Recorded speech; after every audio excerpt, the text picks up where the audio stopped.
Le président Al-Sisi dit « ne vous inquiétez pas », mais d'un autre côté, un important déploiement de police. Il appelle également à des manifestations en sa faveur. Il y a quand même une certaine fébrilité là, dans le pouvoir égyptien sur ce que pourraient donner ces manifestations.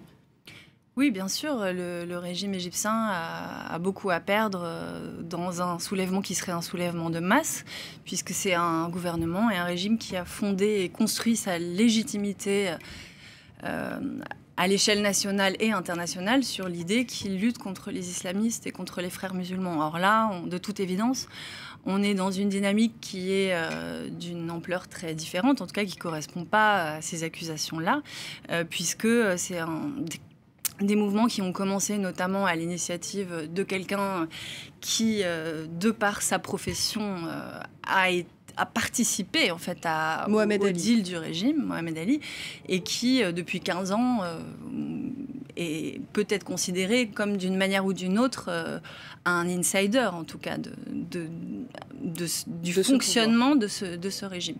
Puisque c'est quelqu'un qui collaborait avec les militaires pour obtenir des contrats. Et c'est un promoteur immobilier qui, d'une manière ou d'une autre, a bénéficié de ce système et qui, aujourd'hui, sans doute, est frustré. Sa frustration étant sans doute certainement représentative de celle d'un certain nombre d'élites commerciales et économiques qui, elles non plus, ne s'y retrouvent pas puisque l'armée prend une ampleur économique démesurée.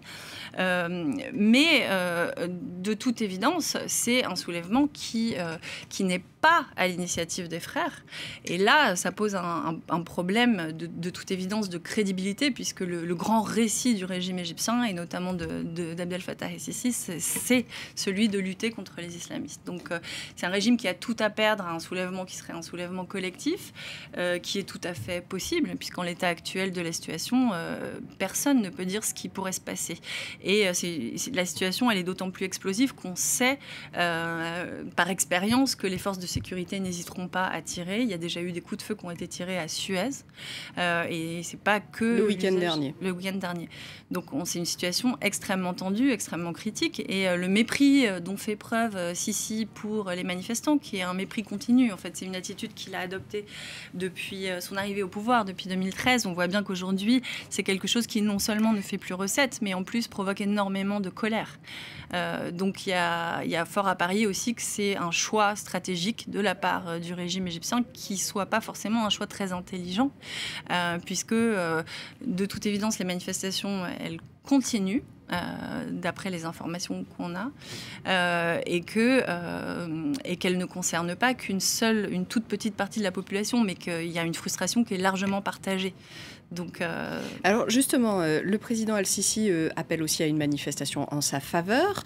Quelle est la base aujourd'hui des soutiens du président Al-Sisi face à ce groupe d'insiders, de gens du pouvoir qui sont susceptibles de répondre à l'appel de Mohamed Ali en face? Alors c'est très difficile à dire pour plusieurs raisons. La première, c'est que depuis 2011, la politique égyptienne, ça a été une succession de surprises. Et tous les grands mouvements de masse auxquels on a assisté, que ça soit celui de janvier 2011, à l'origine, la révolution, que ça soit celui du 30 juin 2013, qui a porté in fine Sisi au pouvoir, en tout cas qui a été récupéré par le coup d'État contre la présidence Morsi des frères musulmans. Oui, à chaque fois, on a été face à des soulèvements extraordinaires qui étaient imprévisibles. En fait. Y compris dans le cas du 30 juin, où il y avait des appels clairs à manifester, etc. Mais personne ne pouvait se douter de l'ampleur que prendraient ces soulèvements. Et puis, la deuxième raison pour laquelle c'est difficile à dire, c'est que les services de renseignement qui ont aujourd'hui, et l'armée et les services de renseignement et de sécurité qui ont aujourd'hui la main haute sur l'appareil d'État égyptien, ont joué à chaque fois un rôle très trouble dans la manipulation des masses et dans, en tout cas, des mouvements de foule, etc. Donc, il faut être extrêmement prudent. Par ailleurs, le régime continue certainement à avoir une base. Mais ce qui est évident, c'est qu'aujourd'hui, la base des opposants au régime s'est extrêmement élargie, puisque le gouvernement ne s'est pas contenté de mettre en prison des islamistes contre lesquels il y avait un véritable mécontentement populaire, encore en 2013. Mais il a emprisonné des blogueurs, des activistes, des avocats, des journalistes, des opposants politiques. Et ça, avec une violence qui non seulement ne s'arrête pas, mais en plus va croissant. Donc il y a plutôt fort à parier que c'est l'opposition au régime qui grandit, notamment à cause de cette violence qui est quand même sans précédent, et que si Sisi appelle ses partisans à descendre dans la rue et que de l'autre côté, il y a ses opposants qui s'y retrouvent, ça risque quand même d'être une situation extrêmement critique en termes de sécurité. On a déjà vu un massacre de masse commis notamment à l'initiative de Sisi en Égypte, en plein centre du Caire, avec plus de 1400 morts. Donc aujourd'hui, descendre dans la rue, c'est extrêmement risqué. On risque sa vie. Quand on descend pour manifester aujourd'hui en Égypte, on risque sa vie.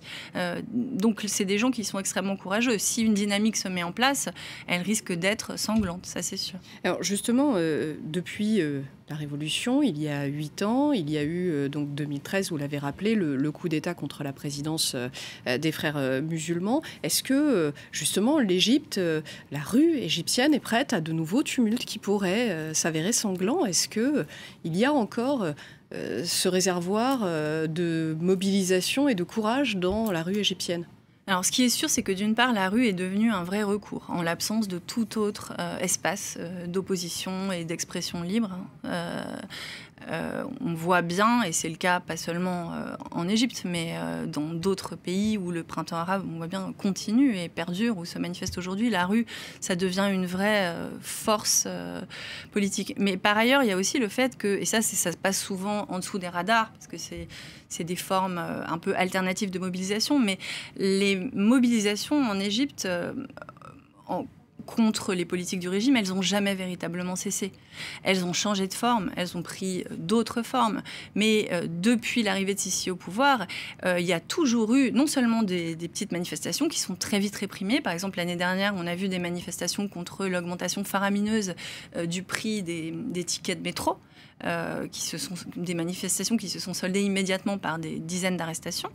Et par ailleurs, c'est une population, une société civile qui demeure très vivace, comme dans beaucoup d'autres pays, même si c'est pas forcément perceptible de l'extérieur et en surface, mais il y a beaucoup de mobilisation, notamment en termes judiciaires.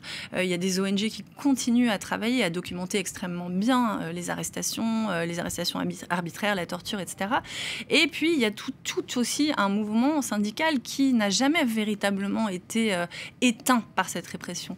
Donc, ce qui est difficile à dire, c'est combien de gens sont prêts, n'ont plus rien à perdre et en fait sont prêts à risquer leur vie pour descendre. Manifestement, il y en a plus que ce qu'on croit, parce que les images qui circulent sur les réseaux sociaux des manifestations depuis la semaine dernière sont quand même impressionnantes, eu égard au dispositif de sécurité ultra-violent qui est déployé. Donc, tout ça relève de la conjecture. Il faut être très prudent.